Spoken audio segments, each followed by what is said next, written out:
Moral estranha. Aborrecer pai e mãe. E muitas gentes iam com ele.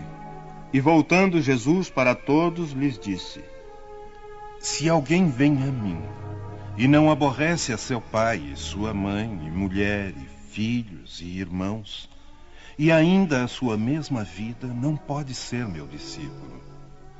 E o que não leva a sua cruz e vem em meu seguimento, não pode ser meu discípulo. Assim, pois, qualquer de vós que não dá de mão a tudo o que possui, não pode ser meu discípulo. O que ama o pai ou a mãe mais do que a mim, não é digno de mim. E o que ama o filho ou a filha mais do que a mim, não é digno de mim. Certas palavras, aliás, muito raras, contrastam de maneira tão estranha com a linguagem do Cristo, que instintivamente repelimos o seu sentido e a sublimidade da sua doutrina nada sofre com isso. Escritas depois de sua morte, desde que nenhum evangelho foi escrito durante a sua vida, podemos supor que, nesses casos, o fundo do seu pensamento não foi bem traduzido, ou ainda, o que não é menos provável, que o sentido primitivo tenha sofrido alguma alteração ao passar de uma língua para outra. Basta que um erro tenha sido cometido uma vez para que os copistas o reproduzissem, como se vê com frequência nos fatos históricos.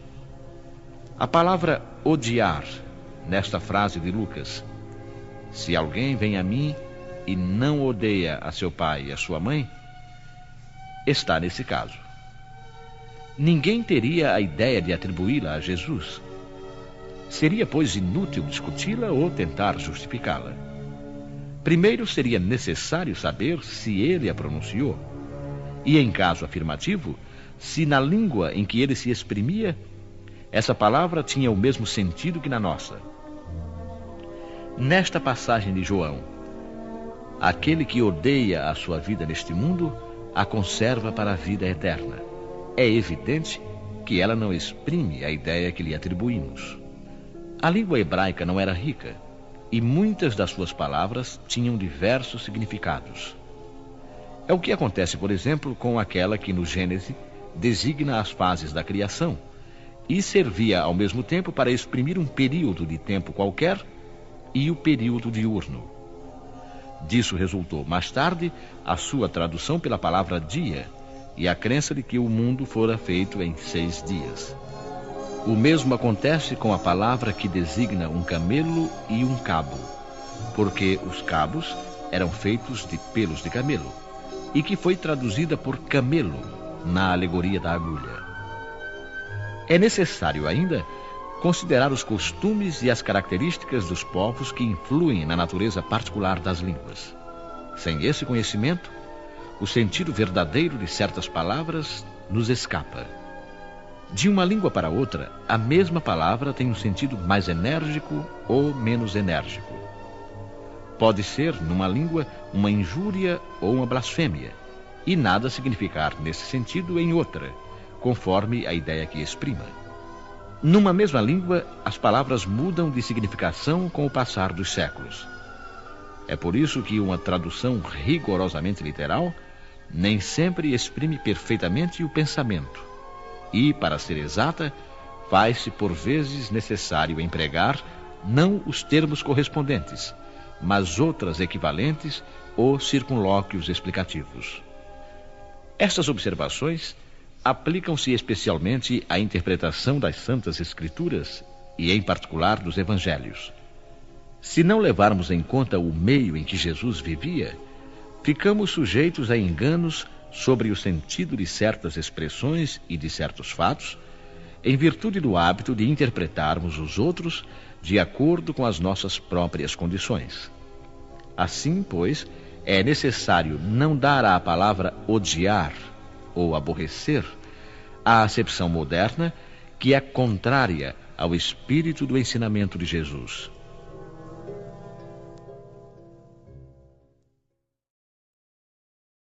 Abandonar pai, mãe e filhos.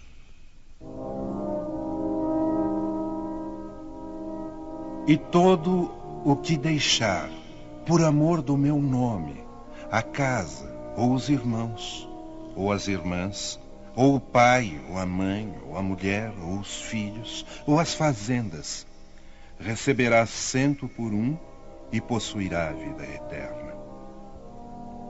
Então disse Pedro: Eis aqui estamos nós, que deixamos tudo e te seguimos.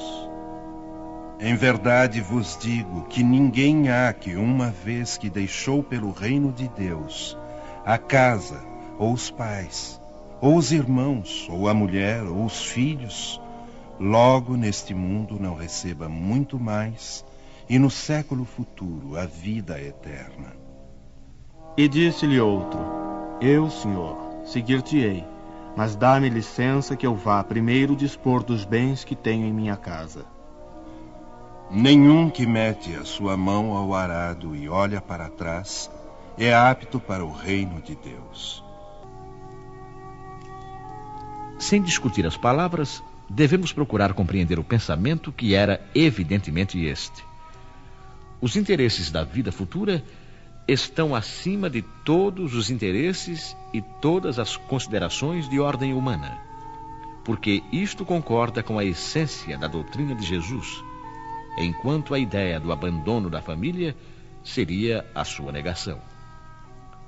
Não temos, aliás, sob os olhos a aplicação dessas máximas no sacrifício dos interesses e das afeições da família pela pátria? Condena-se um filho que deixa o pai, a mãe, os irmãos, a mulher e os próprios filhos para marchar em defesa do seu país? Não lhe reconhecemos, pelo contrário, o mérito de deixar as doçuras do lar e o calor das amizades para cumprir um dever? Há, pois, deveres que se sobrepõem a outros. A lei não sanciona a obrigação para a filha de deixar os pais e seguir o esposo? O mundo está cheio de casos em que as mais penosas separações são necessárias, mas nem por isso as afeições se rompem. O afastamento não diminui o respeito ou a solicitude que se devem aos pais, nem a ternura para com os filhos. Vê-se assim que, mesmo tomadas ao pé da letra, salvo a palavra odiar, essas expressões não seriam a negação do mandamento que prescreve honrar ao pai e à mãe, nem do sentimento de ternura paterna. Com mais forte razão, se as analisarmos quanto ao seu espírito. A finalidade dessas expressões é mostrar, por uma figura, uma hipérbole, quanto é imperioso o dever de cuidar da vida futura. Deviam, por isso mesmo, ser menos chocantes para um povo e uma época em que, por força das circunstâncias, os laços de família eram menos fortes do que numa civilização moralmente mais avançada. Esses laços, mais fracos entre os povos primitivos, fortificam-se com o desenvolvimento da sensibilidade e do senso moral. Aliás, a separação em si mesma é necessária ao progresso, e isso tanto no tocante às famílias quanto às raças. Umas e outras se abastardam se não houver cruzamentos, se não se misturarem entre si. É uma lei da natureza que tanto interessa ao progresso moral quanto ao progresso material. Encaramos as coisas na Terra apenas do ponto de vista terreno. O Espiritismo nos-las apresenta de mais alto, mostrando-nos que os verdadeiros laços de afeição são os do espírito e não os do corpo. Que esses laços não se rompem nem pela separação, nem mesmo pela morte do corpo, e que eles se fortificam na vida espiritual pela depuração do espírito. Consoladora verdade que nos dá uma grande força para suportar as vicissitudes da vida.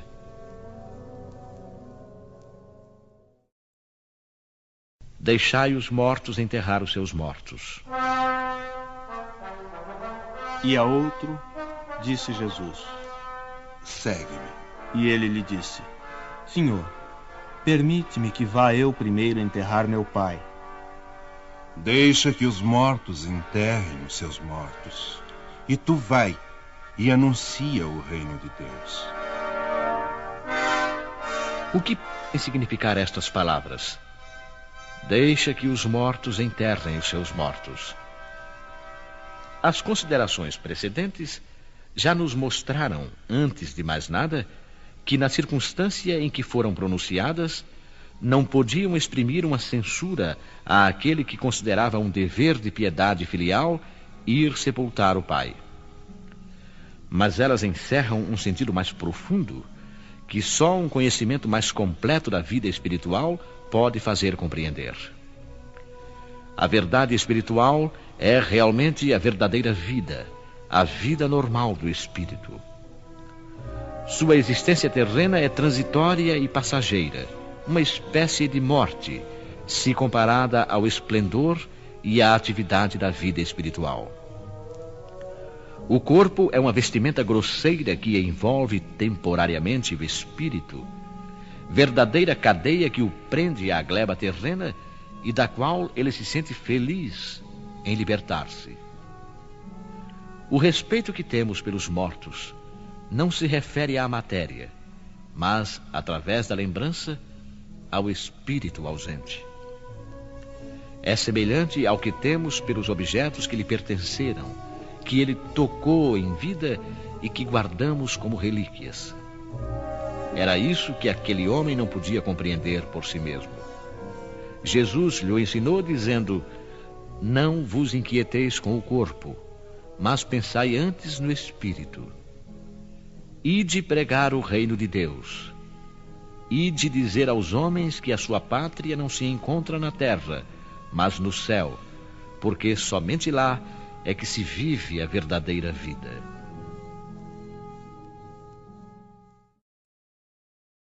Não vim trazer a paz, mas a espada.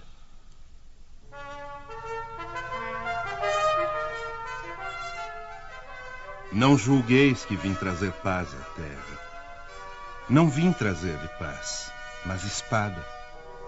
Porque vim separar o homem contra seu pai, e a filha contra sua mãe, e a nora contra sua sogra.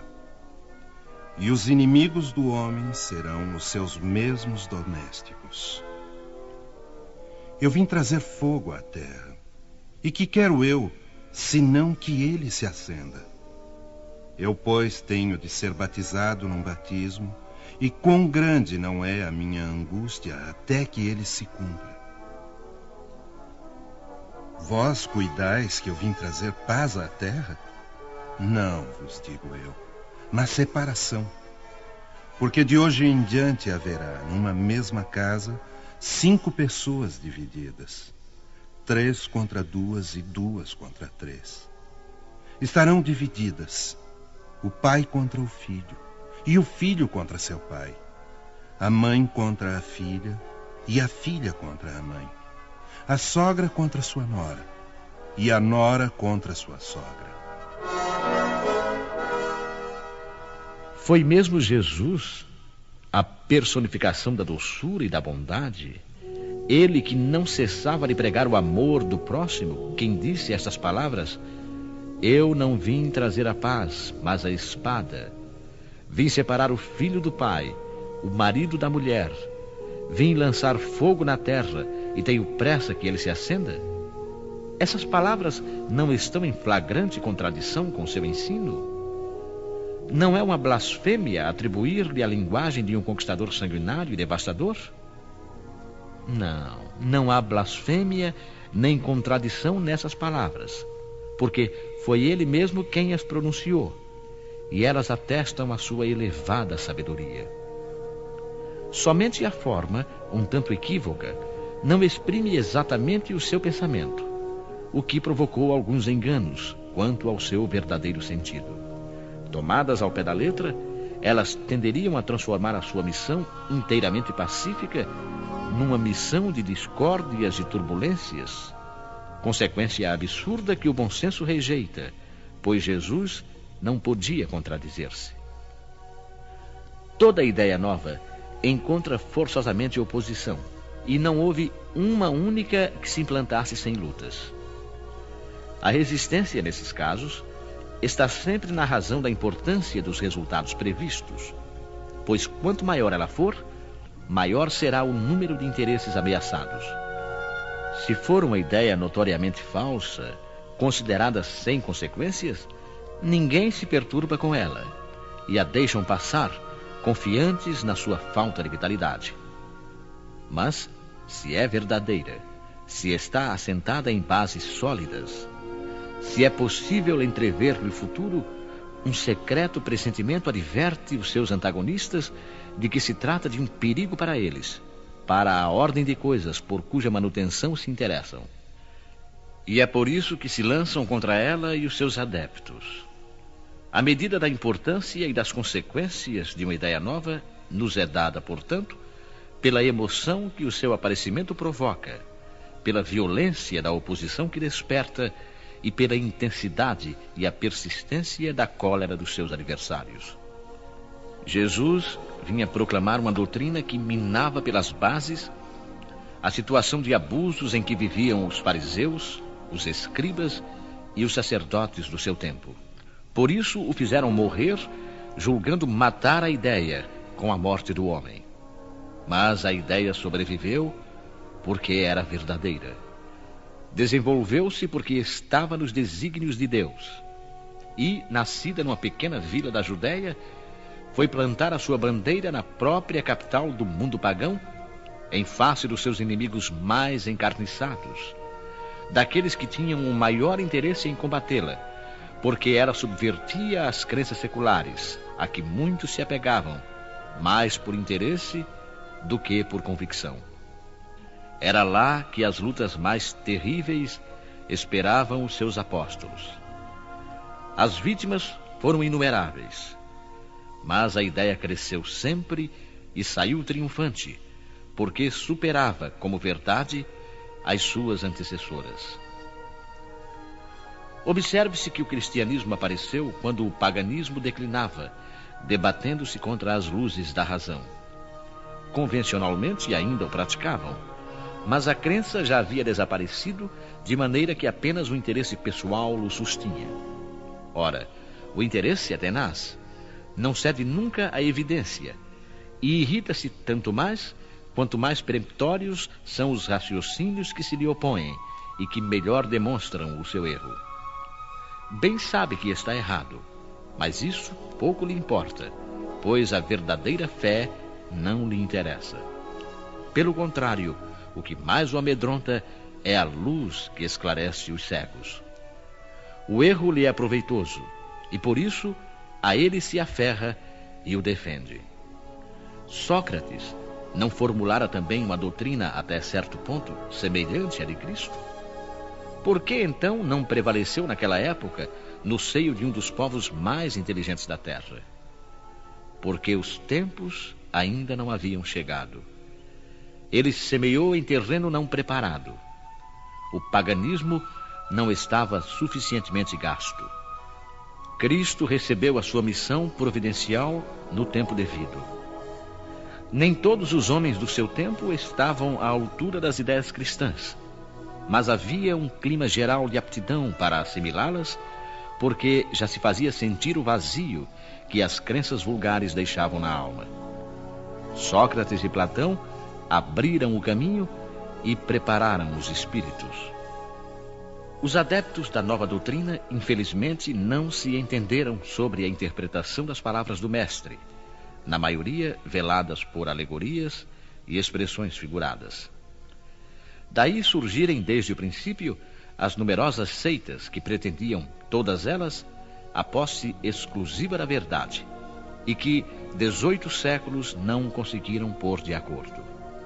Esquecendo o mais importante dos preceitos divinos, aquele que Jesus havia feito a pedra angular do seu edifício e a condição expressa da salvação, a caridade, a fraternidade e o amor do próximo. Essas seitas se anatematizaram reciprocamente, arremeteram-se umas contra as outras, as mais fortes esmagando as mais fracas, afogando-as em sangue ou nas torturas e nas chamas das fogueiras. Os cristãos vencedores do paganismo, passaram de perseguidos a perseguidores. Foi a ferro e fogo que plantaram a cruz do Cordeiro sem mácula nos dois mundos. É um fato comprovado que as guerras de religião foram mais cruéis e fizeram maior número de vítimas que as guerras políticas, e que em nenhuma outra se cometeram tantos atos de atrocidade e de barbárie. Seria a culpa da doutrina do Cristo? Não, por certo, pois ela condena formalmente toda a violência. Disse ele, em algum momento, aos seus discípulos: ide matar, queimar, massacrar os que não acreditarem como vós? Não, pois que lhes disse o contrário. Todos os homens são irmãos, e Deus é soberanamente misericordioso. Amai o vosso próximo, amai os vossos inimigos, fazei bem aos que vos perseguem. E lhes disse ainda: quem matar com a espada, perecerá pela espada.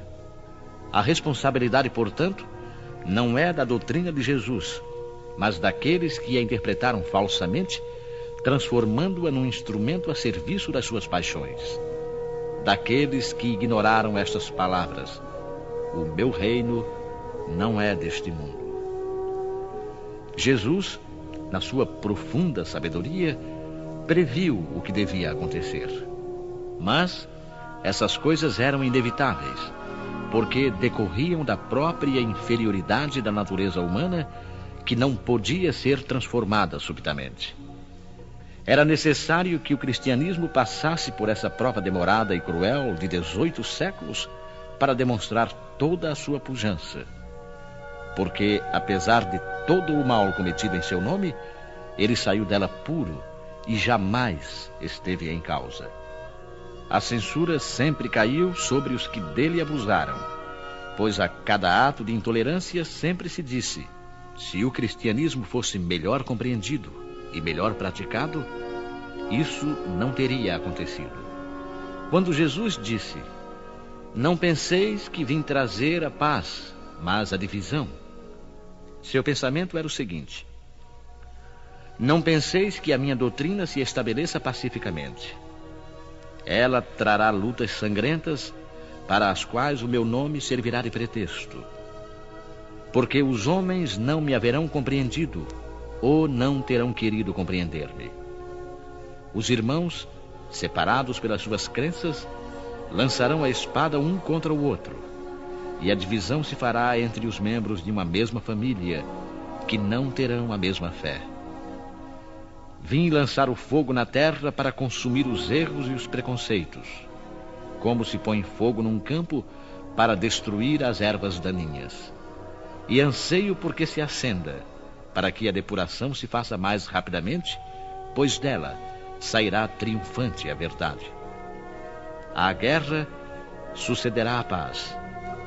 Ao ódio dos partidos, a fraternidade universal. Às trevas do fanatismo, a luz da fé esclarecida. Então, quando o campo estiver preparado, eu vos enviarei o Consolador, o Espírito da Verdade, que virá restabelecer todas as coisas. Ou seja, que dando a conhecer o verdadeiro sentido das minhas palavras, que os homens mais esclarecidos poderão enfim compreender, porá termo à luta fratricida que divide os filhos de um mesmo Deus. Cansados, afinal, de um combate sem solução, que só acarreta desolação e leva ao distúrbio até mesmo ao seio das famílias, os homens reconhecerão onde se encontram os seus verdadeiros interesses, no tocante a este e ao outro mundo, e verão de que lado se acham os amigos e os inimigos da sua tranquilidade.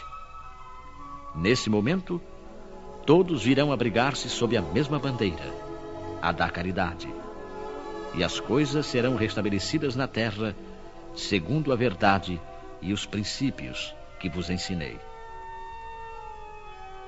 O Espiritismo vem realizar no tempo determinado as promessas do Cristo. Não o pode fazer, entretanto, sem destruir os erros. Como Jesus, ele se defronta com o orgulho, o egoísmo, a ambição, a cupidez, o fanatismo cego, que, cercados nos seus últimos redutos, tentam ainda barrar-lhe o caminho e levantam contra ele entraves e perseguições. Eis porque ele também é forçado a combater. Mas a época das lutas e perseguições sangrentas já passou. E as que ele tem de suportar são todas de ordem moral, sendo que o fim de todas elas se aproxima. As primeiras duraram séculos. As de agora durarão apenas alguns anos, porque a luz não parte de um só foco, mas irrompe de todos os pontos do globo e abrirá mais depressa os olhos aos cegos. Aquelas palavras de Jesus devem ser entendidas, portanto, como referentes à cólera que, segundo previa, a sua doutrina iria suscitar, aos conflitos momentâneos que surgiriam como consequência, às lutas que teria de sustentar antes de se firmar, como aconteceu com os hebreus antes de sua entrada na terra prometida, e não como um desígnio premeditado de sua parte de semear a desordem e a confusão. O mal devia provir dos homens e não dele. A sua posição era a do médico que veio curar, mas cujos remédios provocam uma crise salutar, revolvendo os humores malignos do enfermo.